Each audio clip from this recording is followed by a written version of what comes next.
আজকের যে JavaScript question সেটা অনেক ইন্টারেস্টিং হতে চলেছে। সো আমরা একটা ফাংশন নিয়েছি, ফাংশনের নাম হচ্ছে শো, অ্যান্ড দেন একটা ব্লক স্কোপ আছে এখানে, যেখানে ভ্যারিয়েবলের মাধ্যমে দুটো কল করছি, একটা x is equal to 9 and y is equal to 10। এখানে ব্লক স্কোপের বাইরে আমরা console dot log x y করেছি, অ্যান্ড দেন ফাংশন কল করেছি। আমরা আগে দেখি এটার আমাদের আউটপুটটা কী আছে। আমাদের আউটপুট কিন্তু 9 আর 10 দিচ্ছে, কিন্তু প্রবলেম এটা না। প্রবলেম আমাদের যেটা করতে হবে, আমাদের এমন একটা কোড লিখতে হবে যার মাধ্যমে আমাদের এই আউটপুটটা আমাদের রেফারেন্স ইরর দেয়। সো আমরা যদি এখানে লেট কিওয়ার্ড ইউজ করি অ্যান্ড দেন এটা সেভ করি, আমরা যদি again node app dot use JS করি, আমরা কিন্তু এখানে রেফারেন্স ইরর পেয়ে গেছি। কিন্তু আমাদের এখানে রেফারেন্স ইররটা আনার জন্য লেট কিওয়ার্ডও ইউজ করা যাবে না। সো আমরা যেটা করব, আমরা হচ্ছে জাভাস্ক্রিপ্টের ইফি ইউজ করব।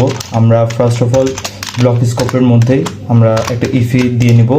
সো অ্যান্ড দেন আমরা ইফির ফার্স্টে আমরা একটা ফাংশন কল করব, ইফির মধ্যে একটা ফাংশন কল করব, অ্যান্ড দেন সেখানে লিখব var x is equal to 9 and var x y is equal to 10 and save করব। আমরা এখানে ফার্স্ট অফ অল ক্লিয়ার করে নিই, and then node app dot JS for our output return.